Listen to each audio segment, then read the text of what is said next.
नमस्कार दोस्तों, स्वागत है आपका आपके अपने YouTube channel the acute traders में। दोस्तों, आज हम बात करेंगे रोल ओवर डेटा के बारे में। रोल ओवर जो निफ्टी में, बैंक निफ्टी में और स्टॉक्स में हुआ है। तो दोस्तों, तो इस बार हमारे एक दो फ्रेंड्स ने काफी रिक्वेस्ट किया, पंकज जी ने भी लिख के भेजा कि ये शीट आप हमारे साथ शेयर कीजिए। तो दोस्तों, ये डेटा मैंने कंप्लीट किया है और ये शीट मैं आपके साथ शेयर कर रहा हूं। डिस्क्रिप्शन से आप डाउनलोड भी कर सकते हैं। तो इस शीट को कैसे बनाया है और इसमें क्या क्या कंटेंट आप देख सकते हैं, वो हम इस वीडियो में क्विकली डिस्कस करेंगे। तो दोस्तों, जैसे कि 29 जुलाई के दिन मैं आपको बता देता हूं बेसिक रोल ओवर का क्या मतलब हम समझते हैं।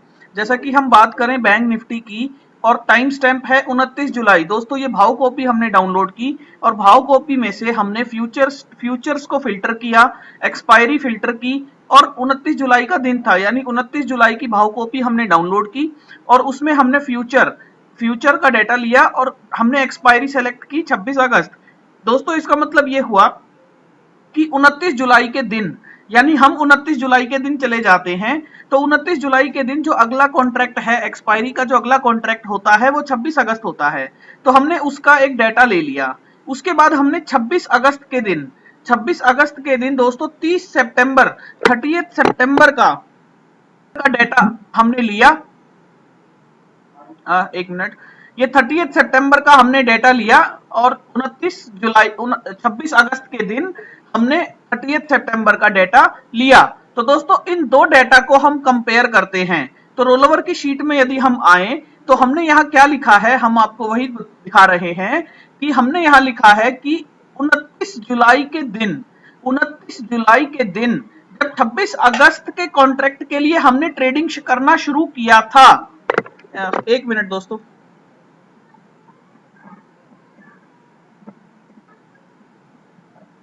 तो अब आप देखिए बैंक निफ्टी में 29 जुलाई के दिन 26 अगस्त के ट्रेडिंग के लिए, 26 अगस्त की एक्सपायरी के लिए जब हमने ट्रेडिंग करना शुरू किया था तो हमारे पास जो ओआई का नंबर था वो 1961300 था। इसी तरह दोस्तों 26 अगस्त के दिन जब हमने 30 सितंबर की ट्रेडिंग करना शुरू किया तो हमारे पास ओपन इंटरेस्ट का ये नंबर है। तो इसका हमने एक डिफरेंस कैलकुलेट कर लिया कि इसका ये डिफरेंस आ गया -497975। इसका मतलब कि जब हम पिछले महीने 26 अगस्त के लिए ट्रेडिंग करना शुरू कर रहे थे तो हमने ज्यादा ओपन इंटरेस्ट के साथ ट्रेडिंग करना शुरू किया था, बशर्ते इस महीने हमने 25% कम हमने ओपन इंटरेस्ट के साथ ट्रेडिंग करना शुरू किया है। तो दोस्तों, इससे हमें एक आइडिया लग जाता है कि हम कितने ज्यादा ओपन इंटरेस्ट के साथ हम ट्रेडिंग करना शुरू कर रहे हैं। जैसा कि ये 40% है निफ्टी में, इसका मतलब कि निफ्टी में इस बार महीने की ट्रेडिंग के लिए 30 सितंबर की ट्रेडिंग के लिए 40% ज्यादा ट्रेडर्स ऐड हुए हैं पिछले महीने के कंपैरिजन में, स्टार्टिंग के डे के दिन, यानी कि 26 अगस्त के दिन जब क्लोजिंग हुई, रोल ओवर हुआ, तो पिछले बार से यदि हम कंपेयर कर रहे हैं तो 40% लोग ज्यादा ऐड हुए हैं। तो दोस्तों, ये हमारा रोल ओवर हो गया और रोल ओवर परसेंटेज हो गया। इसके बाद ये क्लोजिंग प्राइस हो गए, तो चेंज और चेंज परसेंटेज क्लोजिंग प्राइस में आ गया। अब दोस्तों, ये डेटा हम एड ऑन देते हैं आपको। इसमें ये बॉडी परसेंटेज बताता है कि अगर हम एक कैंडल माने 26 अगस्त के बाद 29 जुलाई के दिन के बाद अगला ट्रेडिंग डे था 30 जुलाई। तो ये 30 जुलाई का ओपन प्राइस है फ्यूचर्स का। पूरे महीने में जो भी हाई लगा, पूरे महीने में जो भी लो वैल्यू लगी और ये क्लोजिंग प्राइस है 26 अगस्त का। तो दोस्तों, इन सारे डेटा की मदद से हमने क्या किया, बॉडी परसेंटेज फाइंड किया। तो हमने ये देखा कि यदि हम इसकी कैंडल बनाते हैं तो उस कैंडल की बॉडी क्या होगी, यानी ओपन और क्लोज से ओपन तक का जो बॉडी बनती है कैंडल की वो कितनी है। तो उसको परसेंटेज में लिया तो वो 91% है निफ्टी में। इसका मतलब 91% का मतलब हो गया स्ट्रॉन्ग बुलिश, नेगेटिव का मतलब हो गया बियरिश। बॉडी में नेगेटिव है तो बियरिश, स्ट्रॉन्ग प्लस है तो बुलिश। तो इसका मतलब कि यहाँ एक स्ट्रॉन्ग बुलिश कैंडल निफ्टी में बनी है। रोल ओवर आपने देखा कि इसमें 40% का रोल ओवर हुआ है।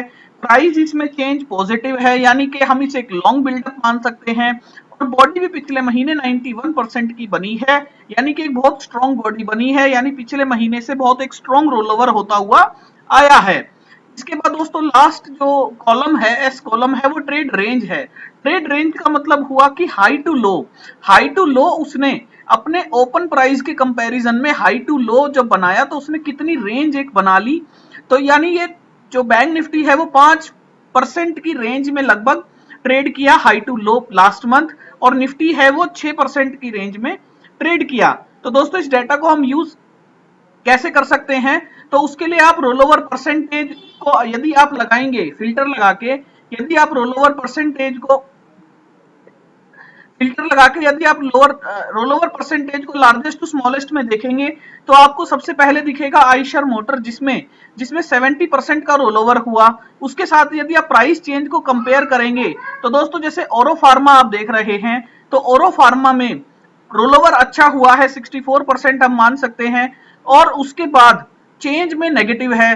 तो ओरो फार्मा एक तरह से बियरिश व्यू बता रहा है कि ये जो पोजीशंस बनी होंगी मंथली, ये बियरिश व्यू के अकॉर्डिंग बनी होगी।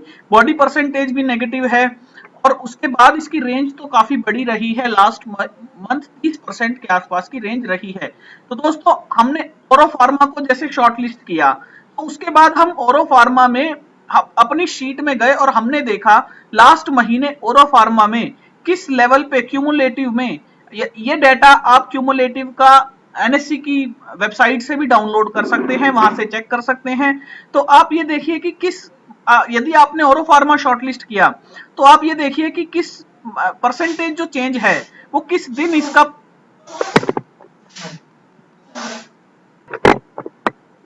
तो दोस्तों जैसा कि ओरो फार्मा की हम बात कर रहे थे, तो ओरो फार्मा है, हमने ये देखा कि परसेंटेज चेंज में जो क्यूमुलेटिव ओआई में जो चेंज आया था वो 12 अगस्त में 10%, वहां तो 840 थी वैल्यू, उसके बाद तो काफी नीचे आया है, वीवैप में भी नीचे आया है। तो दोस्तों लास्ट वीक में यदि आप देखेंगे तो 7%, 3%, 4% ये जो चेंजेस आए हैं ये एक रेंज में आए हैं, जो आपको ये रेंज दिखाता है।